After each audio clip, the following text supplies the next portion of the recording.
I feel like a lot of my friends, I usually attract absolutely insane people or kind of insane people. And a lot of my friends are insane and have insane relationships as a result of that. And I feel like I've been around a lot of like really crazy relationships, so I shouldn't be surprised, by different things that I'm encountering. But my relationship with Tyler is really strange. It's just the weirdest combination, yes, yet the most perfect combination of two people. I met him when I was living in Newport Beach, California, for a very brief period of time, a year and a half ago. And I was a hostess at this restaurant. He was a server. I was going to a college down the street, taking some film classes or whatever. And I was dating a different guy at the time. I was dating Spencer. That's just like a really kind-hearted human being, but very stuck in a way and very like a product of his environment, which I always had a problem with. And then I met Tyler, and Tyler was like this like my middle school fantasy kid. He plays guitar, he wears Converse, he's like this like blonde guy with like broad shoulders that's a model, but he doesn't want to be a model. And I don't know, he just had this like really fun personality, very adventurous, very new. And I was really bored at that point in my life, and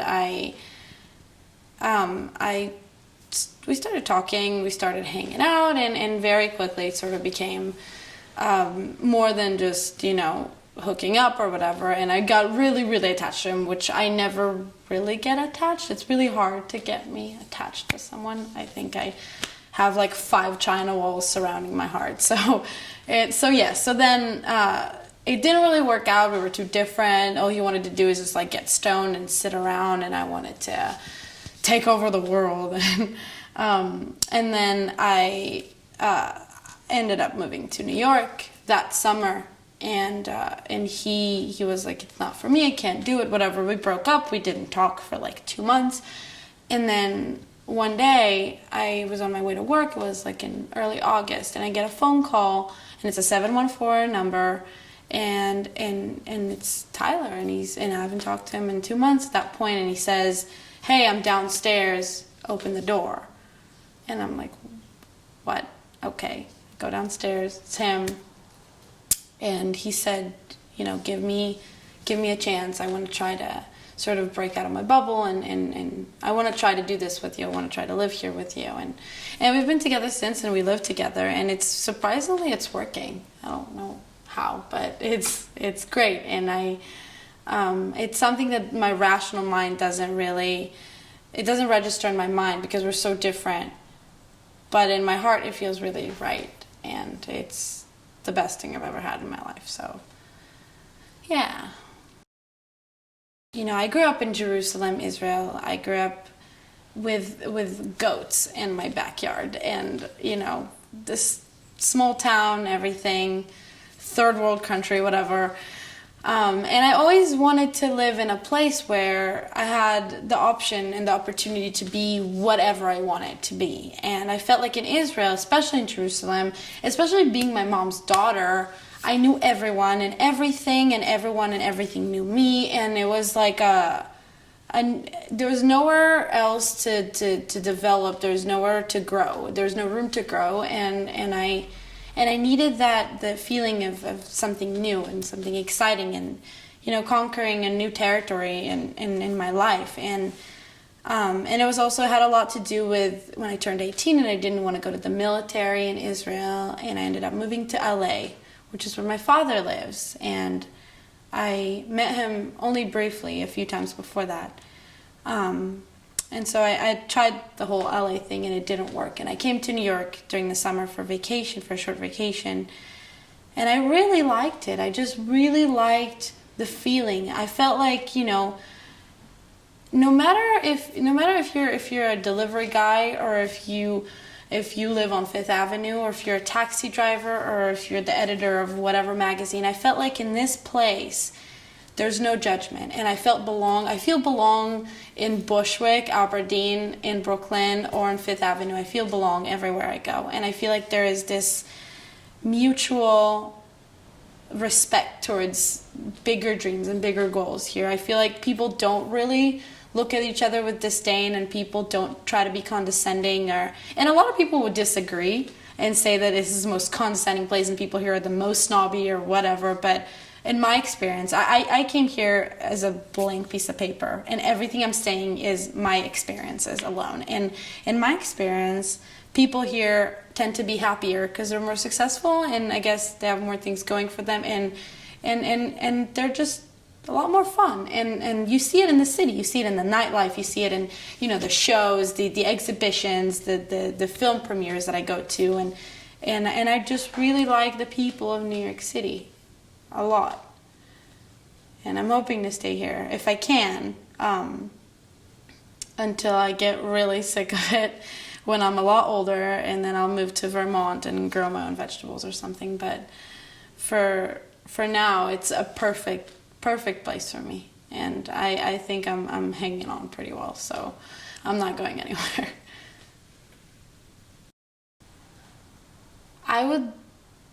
Okay, so I'm quoting William Blake. I think there's no wisdom that beats kindness, and I think in a way I'm naturally attracted to people that are kind and generous by their own core.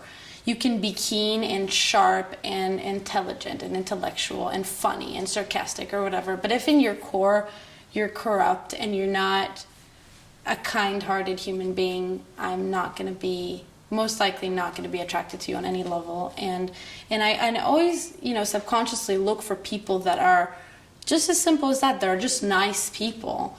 And I think it's key for me with the people I surround myself with to be good and generous and self-aware and self-aware and self-confident human beings.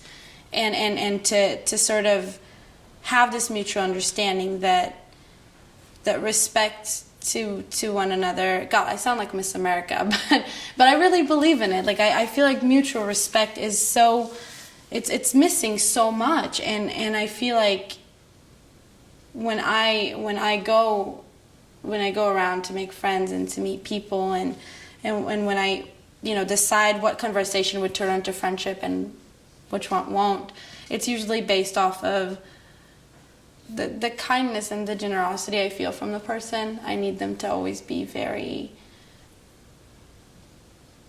very giving in a way, and not selfish, and not just destroy what's around them because they're self-conscious and because of their, you know, hatred or whatever. I feel like I've had a lot of that in LA, and that's something that's been important to me my whole life, but I only recently became aware of. So, yeah, I would like my tribe to be that.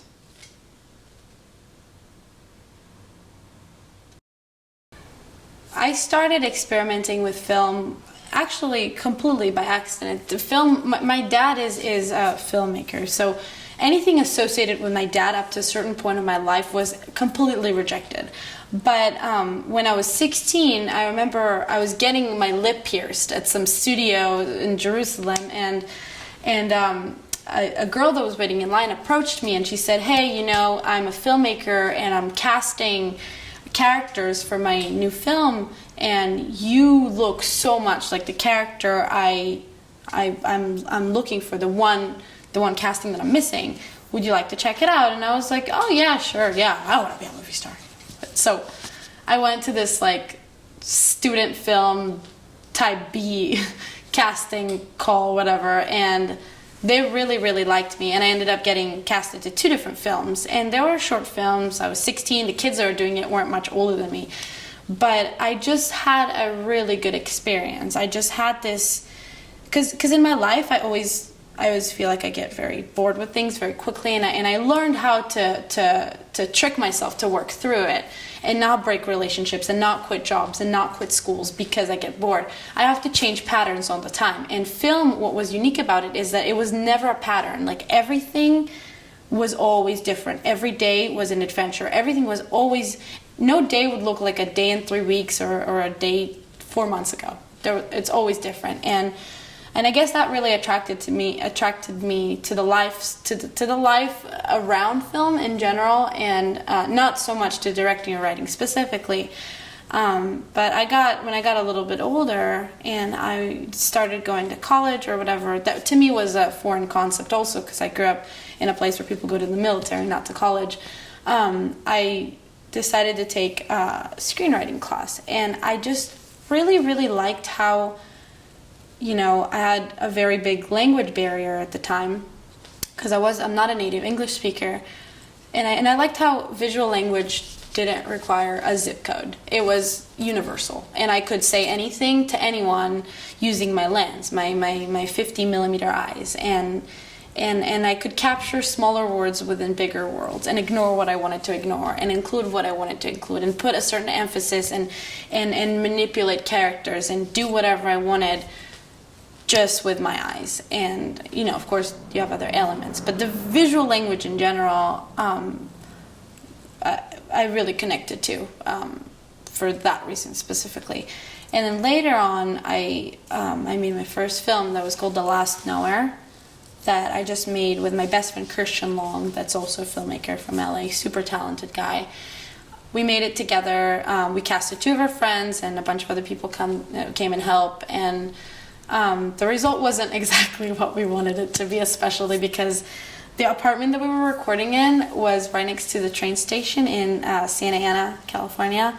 So half of the film is, and we didn't know how to get rid of any of this, so we just sort of ditched it. But the experience was amazing, and so I continued to my second one, and somehow it became a thing. I became a filmmaker, I guess, and that became my thing, not just my hobby, not just something that I happen to be doing. It's what I am aiming all my forces to, and that's the only thing I want to do. And when I listen to music, all I think about is the images that would go with it. And so I made Local Tragedies in the summer, and that was a film that I actually made for that was, I guess, the first film I made with a budget that wasn't my paychecks from restaurants. So I had a couple people that liked the story and invested some money in it, and we put together a production, and we shot that film over 3 days, which is what brought me to New York, kind of. And after that, it was sort of clear. Like, I got all these really cool responses from people, and people really liked it, and that film kind of opened a lot of doors for me in a professional level or in a personal level. And from there, it sort of just continued on, and it became a second nature. Like, I'm that girl with a big DSLR and a huge lens, or and I always look for a story. I always look for something to say. For even though I feel like I'm very detached with my form of storytelling, I'm very like, I'm there and I'm gonna tell you what I see, but I'm not gonna give you any commentary or analysis on it. I feel like I still do have a sort of signature style that I don't know how to call it yet, but it's patterns that I'm recognizing, and I think that became who I am in a way, and it's inseparable. I'm not gonna be who I am without my camera, and I don't know of any other way of explaining myself besides besides film, besides scenes and music and crazy transitions and how it all comes together, and it became who I am. And I feel like that, you make the film makes you, kind of thing. I feel like I really changed a lot due to my films. And another thing that I really learned from my last movie, Local Tragedies specifically, is how to work with other people, because up to that point I worked with my friends, and that was like a small crew. We're all friends. We're all gonna, we all have a similar vision anyways. But working with people that aren't my friends, people that I met that day, was really cool. It was like, okay, I don't know you, but we're gonna be together for the next week working like shoulder to shoulder. So I'm gonna make friends with you, and you're gonna make friends with me, and we're going to figure out how to work together so the final product is great. And I feel like that's how I formed some of my strongest friendships ever. So that happened, and that led me to produce my new film. It's called Intangible Spaces. That my amazing cinematographer Harel broke his wrist snowboarding last week, so we had to quit for a month until he feels better. And I could have gotten really mad at him, but he's such an amazing guy. You can't get mad at him. But that's on a pause right now. But once we continue, I'm thinking it's gonna end up being like a 14-15 minute film. And it's about, I think it's also like the most interesting concept I have so far. It's about how you give intangible things a tangible form. So it's like, okay, so I paint or I write a song. Where does it come from? It comes from here or from here, but then it takes a tangible form. And what's the in-between process? Like, what makes you choose this form, express this specific thing, or combine the two of them together? Like, why all this is happening, which is a big concept that obviously doesn't have a yes or a no, but I was exploring and experimenting with different concepts. So we'll see. That's still a big question mark for me too, but I don't know what's gonna happen. And that's it.